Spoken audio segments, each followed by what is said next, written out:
এই ঢুকলে ভেতরে দেখো এবার ভক্ত দশা কাকে বলে।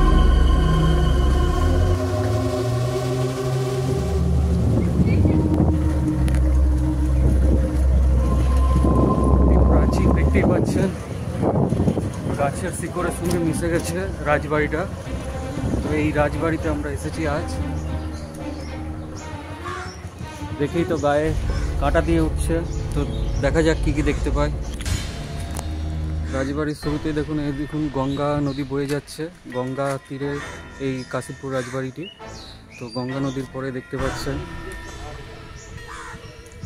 কিছু দেবতা রাখা হয়েছে, শিবলিঙ্গ রয়েছে, গণেশ রয়েছে। এটা রাজবাড়ির নিজস্ব ঘাট, সুরঙ্গের মতো, এটা গঙ্গার সঙ্গে মিশে গেছে দেখতেই পাচ্ছেন।